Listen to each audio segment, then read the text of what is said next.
Good afternoon once again. Crowd is a lot thinner than we would like it to be. I'm assuming more people are going to watch us and join us very, very shortly. Deepak, Sahni, it's an interesting conversation to have at this point because we've already spoken to some great leaders in health sector in the past couple of hours. And a lot of prognosis, if I may use a word from the healthcare sector, has come in by the way of what we are doing right, what we are doing wrong as far as our health is concerned. I want to understand from you, having been in the industry for as long as you have, run us through some of the key trends and changes that you have seen as a founder of Healthian. Sure. Thank you for having me here. I think you've rightly said, actually the healthcare scenario in India has been changing ever drastically, and there is a pre-COVID and post-COVID scenario which has changed a lot of stuff. So there has been amazing trends. I will talk about one trend in terms of what I see when we see how people are reacting to health issues. And I will also talk about some trends that probably our data speaks today, right? So trend, when you really look at, I think people are getting more and more aware. I think post-COVID, everybody is fearful of dying. So that is why everybody wants to check everything. And that's the reason. And we see this very much near to us, because if you go 10 years back or 7 years back, there was nothing called a green tea that used to exist, right? Today, you can't survive without that because you know everybody is using it. There are a lot of fads and a lot of trends have also emerged over a time because people are becoming aware, right? So what you see around yourself is actually more driven through awareness than a real fact. But that shows you, because every table that I go to and talk to, there's someone talking about health, talking about resolution, talking about wearables, talking about... Too much for that matter. Yeah, so talking about going to a gym or maybe some sort of a diet, from a keto to 9 types of diet. So all of this shows that actually the people are becoming aware, which is good for the country, right? Because when you are self-aware, that's the best thing that can happen to any of the country, because people are taking care of themselves. But in what direction is that a question? Now, when it comes to real trends, at the same time, the burden of disease is also increasing, is what we see. So while people are becoming aware, we are also seeing there is a huge disease burden also coming in. So for an example, just a simple cancer testing, right? So in a preventive way, when we started in 2014-15, there used to be only 1% people who used to take a cancer test as a prevention, right? Today we see a whopping 9% taking cancer test as preventive. Out of every 100 people who use your services, 9% are taking a cancer test. So I'm saying these are like screening and a marker test, which means people are so worried because they know it is all around them. 10 years back, we used to know that I know somebody who had a cancer in their family. Today we say, I know someone. Yeah, or my family has a cancer. Right. Somebody very near. So that's so, the thing that was so away from you is now just sitting in your home. And that is why people are much more aware, and that's being seen. So one side, awareness is increasing really high, but at the same time, the disease burden is also rightly increasing.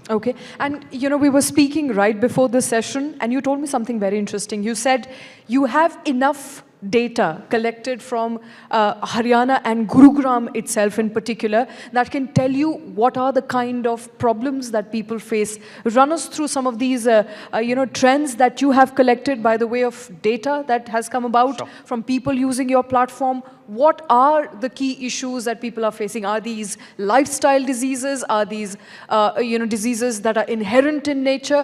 What are the problems that today people are facing in general? Sure. So we looked at, so what I'm talking about the data is basically in millions. So we don't do a small research of 1,000, 2,000 people. I'm talking about millions of people. And tracking that data over the number of 6 to 7 years on an average, right? So we see very different sort of a trend. When I talk about these trends, largely, if I talk about specifically Gurgaon, I think all around India, this is a deficiency of vitamin D, which is the highest issue in deficiency, which does not impact much, but it impacts in your bones and a lot of, this is as high as 78%. 78%. So you're saying out of all the people sitting here, more than two-thirds have a vitamin D deficiency. I think that's a good food for thought. Please get your vitamin D checked. Many of us are vitamin D deficient in this country. If they're not taking supplements, I'm 100% sure They are really the deficiency. Even in kids of 9 years, 10 years, 12 years, we've been seeing this because nobody goes out in sun today, and there's a lot of other reasons for that. Second number here in Gurgaon is what we are seeing is saw a trend before COVID, which is more about fatty liver, and today we see this particular going towards the liver disease route. We are still finding out reason. One reason definitely is easy access to alcohol in Gurgaon, for sure. Okay. And also so that is resulting in liver issues. So because we see a lot of people as high as 28-29% have elevated GGTs, SGOTs, and stuff like that in Gurgaon, which is basically a cause of a liver concern. And I see this becoming a real chronic issue in times to come. Now the reason another food for thought: cut down your alcohol levels. Absolutely.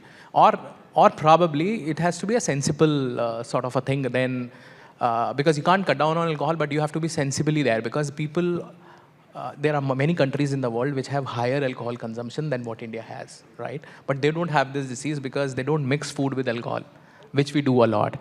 So there has to be a way you see the things. That is why that is needed. Third thing, a biggest trend that I'm seeing, which is the worrying trend all over India and largely in Haryana also, is there's a lot of deficiencies of hemoglobin. There's a lot of deficiency of iron serum, which is coming in people these days. Now, we say why this is happening in, and we've started finding out, and there are many reasons. One, obviously, is the lifestyle. Second is the environment, which is the pollution. Third is everything else that we do is adding up to the inflammation in the body, because of which, again, the absorption of iron and absorption of blood is not happening the way it used to happen.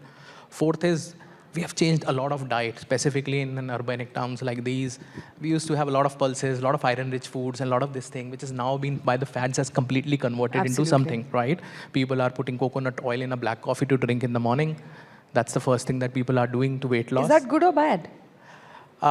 You're actually changing everything what you have done from last 20, 30 years, right? And that won't suit your body today, right? So your pulses have been completely changed to quinoas and all other stuff. So your iron diet has got changed and your lifestyle hasn't changed that much. So all of this is not creating anything in a right figure, because when you see this trend in 7, 8 years, you will see these trends reversing. Okay. Because they're not right for the body. Okay, right? Amazing. Thank you very much for that. I think a lot there that came by the way of how to keep ourselves healthy.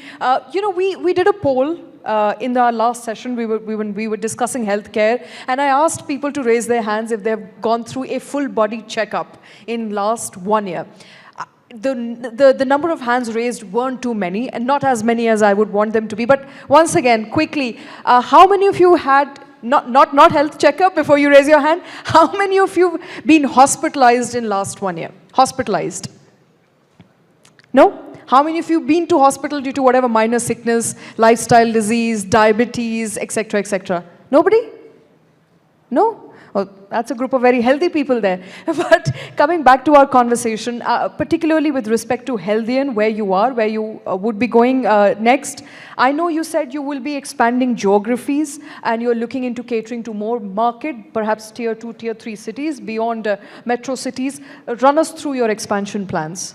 Sure. So currently, as a service, we are in about 250 cities across India, which covers up all the metros, tier 1s and tier 2s.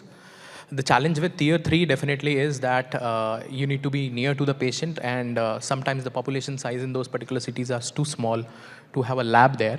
But we are bringing in smaller mobile units and smaller setups to reach to that tier 3 level cities as well. Further, we are also going down. So supposedly in a Delhi NCR, we used to have 2 labs. We're building 3 more labs there, because we need to be, now everything is becoming quick commerce, right? So you need everything quick. And that's why today people also need results quick. The moment you give a blood test, you are in anxiety and you want to have a results quick, which probably means that you need to have a lab near to a patient, and you probably need a result in about 4 hours or 6 hours. So we are also expanding in that way. Wherever we see there is a demand and there is somebody who's really looking at taking a decision the same day, show it to the doctor in the morning and take a decision in the evening, have a clear diagnosis. That requires more labs to coming in. So we are also expanding within the same cities and going more deeper, basis the demand from people. Okay. And before I wind up, I'm running out of time.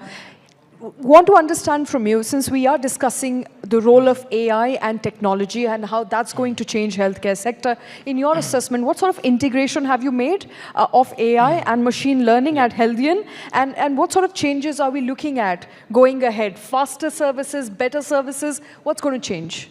Sure, I think this is a very integrated part of, because Healthians, whatever it is because of the entire backend and the tech that it has developed over years. And that's why we expanded at least 5x faster than any other diagnostic business. So in 2015 itself, we introduced the first level of algorithm-based AI was not there at that point of time, a smart report. Today, from the last 2-3 years, there has been over 15, 16 modules, which is completely based on AI. And that is becoming, that is giving us sort of good trends, analytics, and insights into your own health as well. So I just want to tell you, for every Healthians report, whenever you get a next report, your all past data of the last 10 years is there in that.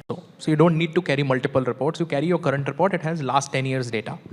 Now we combine that 10 years data and make a page for a doctor also. So he doesn't have to go that 40 pages. He can see one page and can make out how your trending has been going on. So for a healthy person, he can make out that his weight has been increasing and simultaneously his sugar has been increasing. And this is the main reason because of this is happening. So we do that partial diagnosis for him through AI. Okay. Right? Plus, we also do a recommendation. So you gave a test, some results have come, so you can see your results live. But within that test results, we can tell you, because this is coming high, you should also check this. Okay. So rather than you've been giving a blood twice or thrice to find a final diagnosis, the system will automatically keep telling you, oh, your blood sugar is high, you should also check HbA1c the last 3 months. Because these diseases are also high, you should also check your KFT. Brilliant. So you can even order them there and then. Right. So like these, there have been immense number of AI use cases, specifically about your own predictive health, wherein today, like last day itself, we have launched a feature wherein your report will be explained to you in a video format within 5 minutes, better than probably going to any friend or a chemist or something else, like a physician will tell you, and explain each and every parameter to you in a video format. So if it's a liver problem, it will show you how the liver is, where the problem is, and what we are saying is high and low. So wonderful, you can understand that. Wonderful. So you're not getting not only getting better analysis, you're getting faster results, and you're getting more accurate analysis of what's really wrong there, and 3D imaging to faster results at your home. I think AI is going to transform healthcare sector. Deepak, thank you very much for taking time out. Thank you for joining us. Thank you guys. Today. Lovely hearing from you. Thank you.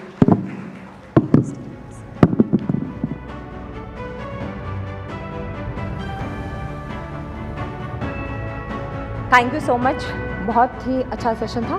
ठीक है, चलिए अब आगे बढ़ते हैं. और hello, सिद्धांत Sirohi, founder रोपन.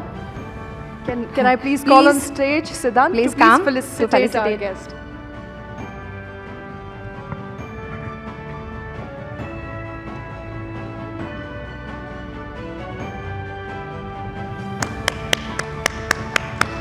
ताली जोर से बजा दीजिए एक बार.